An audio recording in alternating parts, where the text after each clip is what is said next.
Have you heard of business owners writing off an entire vehicle in 1 year and wondered, how is that possible? Or maybe you're just confused about whether to use the mileage or actual expense method for your business vehicle. If you want to make sure you're making the most of the auto deduction benefits available to business owners in 2024, stick around as we discover how to maximize your savings with auto deductions. Hey there, tax warriors. Welcome to JDB Tax. I'm Brian Eustache, enrolled agent and tax strategist, but I call myself a taxtician, a tax tactician leveraging the tax code to the fullest extent. And with this segment of Tax Tactics, we're tackling a topic that can drive business owners nuts: auto deductions. The auto deduction is great. Business owners can write off a vehicle faster and with even bigger deductions. The biggest benefit of the current auto deduction is the strategy of bonus depreciation. This strategy includes trucks, SUVs, and RVs. It was 80% in 2023 and starts to phase down to 60% in 2024 and could potentially go back up to 100%. See my video on the Tax Relief for American Families and Workers Act of 2024 in the description below, or click the card above, but more on bonus depreciation and how it works later. The auto write-off isn't travel. When it comes to auto write-off, first and foremost, remember, the auto deduction isn't a part of the travel expense. This is all about your expenses for any of your vehicles with some level of business use. The travel expense includes things such as airfare, hotel, taxi, tolls, parking, Uber, Airbnb, and rental cars, as explained in my last video on travel expenses. Click the link in the description or the card in the top corner to watch. Now, keep in mind that the auto deduction can include automobiles, SUVs, trucks, motorcycles, RVs, vans, delivery vehicles, really anything that doesn't fly or isn't on rails. The actual versus the mileage method. Like with most tax deductions, you don't maximize the auto write-off by simply checking a box. The big question in conversations with our clients is, which strategy is best for me with my car, truck, RV, SUV? Should I use the mileage or actual method? And should I lease or buy new or buy a used vehicle? That's why it's important to understand the two main options business owners must choose from to document and utilize when writing off the auto expenses. It all starts here.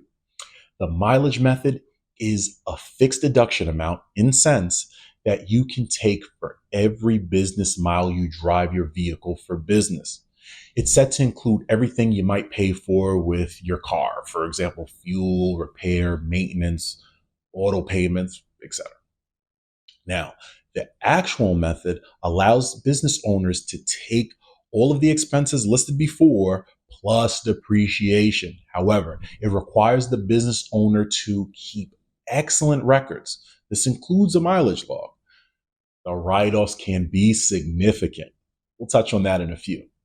But if you'd like to see more tax content like this, hit the like and comment down below. Now, the question of mileage or actual can get complicated quickly with lots of variables. With helping business owners deduct their auto expenses, JDB Tax Strategy discovered some frequent themes or some general guidelines that can at least be a starting point for a strategic decision. To make things a little easier for you at the beginning, I'll list 7 general rules that will help guide you through the decision process. It can help point you in the right direction while you're shopping for a car, truck, or SUV. Also, a brief consultation before or after the purchase allows us to craft the best strategy to meet your particular circumstance. Rule number 1, if you're going to put a lot of business miles and the car is generally a lower purchase cost, then the mileage method is typically going to win. Rule number 2, if you're not going to have a lot of business miles, and it's an average cost vehicle used exclusively or primarily for business, meaning 50% business use or more, then you will lean towards the actual method because the miles won't give you the benefit compared to at least some type of depreciation and writing off fuel, repairs, and maintenance. Rule number three. If you're not going to have a lot of business miles and it's a more expensive car used exclusively or primarily for business, again, meaning 50% business use or more, you should consider leasing and the actual method because you'll have a lower monthly payment, making better economic decision and a much better write-off than mileage. That brings us to rule number four. If you're going to have low miles and it's a lower cost vehicle, but not going to use it 50% or more for your business, you're going to be stuck with the mileage method because you don't qualify for the actual method. Now, rule number five. If you have an extra car in the household driven by you or other family members for business occasionally, you'll typically use the mileage method because the business use percentage will likely be under 50%, and that's your only option. That's okay. Don't miss out on the write off for all these vehicles that you may be potentially using. Rule number six. If you're going to buy a 6,000 pound or heavier vehicle, SUV or truck, you'll generally lean towards the actual method for several reasons. First, bonus depreciation is going to be huge. You can immediately deduct up to 60% of the business use value of the vehicle in 2024. That's your business use percentage times the purchase price. Also, you're most likely going to have a lower miles per gallon, pushing up your actual cost with higher total fuel expenses. And as mentioned in my other video in the description below, it may go back up to 100% bonus depreciation. Rule number seven. If you have a high miles per gallon, think hybrid or electric vehicle, but still have average use in miles, you will lean towards the mileage method. The main reason being, one, your operating costs are going to be much lower than an average gas vehicle. And two, you don't have to worry about your business use percentage since you're going with mileage. And three, hopefully you can qualify for the clean vehicle tax credit on top of your mileage deduction. Again, keep in mind, these are just general observations and considerations. You need to consider all the facts in your situation and meet with your tax strategist before choosing a method or strategy. Here's the mileage method. On any of your vehicles, you can always use the mileage method as an excellent method to expense the business use of your vehicle. In 2024, the mileage deductions are as follows. For business use, it's 67 cents a mile. For charity use, it's 14 cents a mile. For medical use, it's 21 cents a mile. For moving for qualified active duty members of the armed forces, it's also 21 cents a mile. For personal or commuting, there is no deduction for the mileage. It's not business mileage. So, what are business miles? Business miles include all miles driven for professional purposes, with a few exceptions. What counts is driving from your office to meet with clients, a trip to the bank, post office, or office supply store, traveling from the office to meet with your accountant or attorney, driving from your main office location to other office locations. What doesn't count is you can't claim the miles you commute to and from the office and from your home. But if your home is your main office location, then trips from home do count as mileage. You can't deduct personal use trips or errands. Also, making a work call while in the car doesn't count as business miles. If you drive a lot, it's simple, easy, and a huge deduction. Keep in mind, almost every situation with business owning taxpayers will vary, and several major factors will impact the analysis. Which brings us to the actual method. The second method in deducting automobile expenses is by using the actual expenses for the vehicle. When you use this method, you cannot use mileage. You can deduct the following expenses: repairs and maintenance, gas and oil, garage costs, car insurance, loan interest if you have an auto loan, rental or lease payments, tires, tolls and parking, depreciation, meaning depreciate the vehicle or the portion of the vehicle that is for business use. The Tax Cuts and Job Act brought two awesome changes that benefit the small business owner: higher annual depreciation limits and bonus depreciation. For higher depreciation under the TCJA, the limits are dramatically increased, whether it's a new or used. In fact, you can convert a personal car to business and take the same depreciation amounts. You don't have to buy a new or used car to start depreciation in actual expenses. This is also assuming you don't use the mileage method. The 2023 annual depreciation limits for autos under 6,000 pounds are: for year one, 12,200, 20,200 with bonus depreciation. We'll touch on that in a bit. For year two, it's 19,500. Year three, it's 11,700. Year four and each following year is $6,960. The IRS will release 2024 numbers mid-year.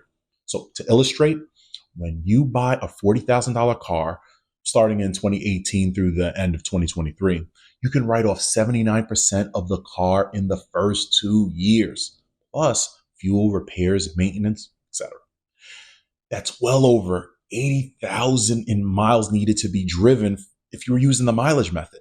Depending on fuel repairs and maintenance, that's an auto deduction of more than $30,000. Now, what most of you have been waiting for: bonus depreciation. Also under the TCJA, we get a perk if we go out and buy a new or used car. That's right. It doesn't have to be brand new either, just new to you. This bonus is to stimulate the economy. This bonus depreciation is 8,000 and comes off the top. Here's the math. $40,000 vehicle, 8,000 bonus depreciation brings it to a $32,000 basis for standard depreciation, which will now be fully depreciated in the first 3 years, almost in two, because year one is 12,200 plus that 8,000 bonus depreciation we used. Year two is 19,500, which is almost all the remaining basis. And the year three limit of 11,700 is more than enough to cover the rest. And as mentioned earlier, vehicles 6,000 pounds or more get to write off 60% of the vehicle for the tax year 2024 in the first year.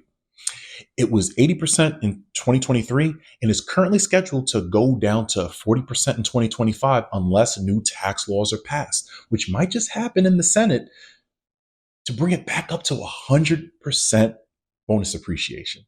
So if you get that SUV, truck, or RV, you have the potential of a huge write-off in year one. What auto deduction method is best for you, actual or mileage? This is where it gets tricky. There are a lot of issues to consider, like the miles per gallon on the vehicle, bonus depreciation if it's a new purchase, total repairs or expected repairs and maintenance, how many miles you expect to put on the vehicle, and of course, how much will the car cost?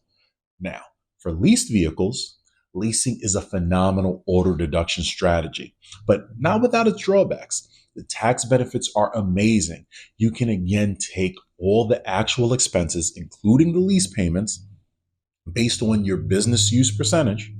Also, save on the cost of a luxury car when monthly payments may be cheaper when leasing. The drawback is it isn't a surprise for anybody who's leased a vehicle before, but if you haven't, the mileage limitations. By the manufacturer or dealer, you could get killed financially at the end of the lease. For example, if you're allowed 12,000 miles annually under the lease, when you turn in the vehicle at the end of the leasing period, you have to pay for every mile you went over and potential wear and tear bills. The benefit of leasing is for those that want a second car for those nicer appointments. You aren't going to be blowing a bunch of miles in that situation, and you can have a more luxurious vehicle to take clients and customers out to luncheon and make sales calls. It's critical you have a separate vehicle for personal or business use where you can burn through the miles and not on the leased vehicle.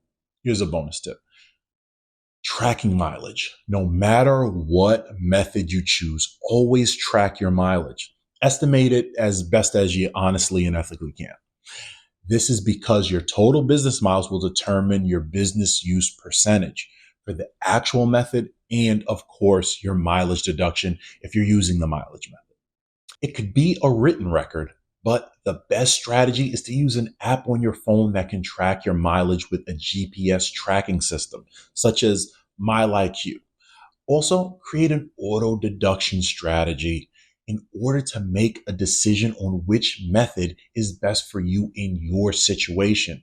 I suggest you go over that decision with your tax strategist and fine tune the analysis.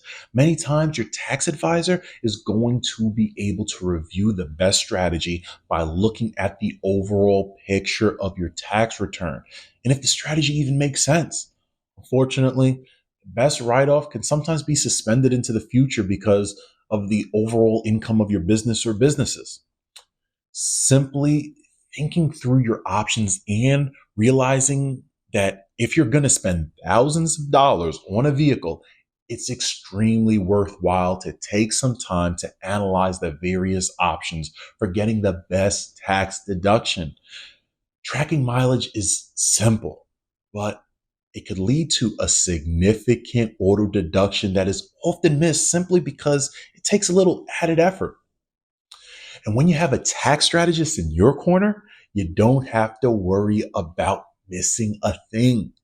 If the laws change, we'll be on top of it for you so you can just concentrate on making that money while we help you keep most of it with tax planning. JDB Tax Strategy helps business owners legally save money on taxes without fear of the IRS by leveraging the tax code to the fullest extent. After booking a consultation call with us at jdbtax.com, we'll build a personalized battle plan to minimize your tax burden and maximize your wealth.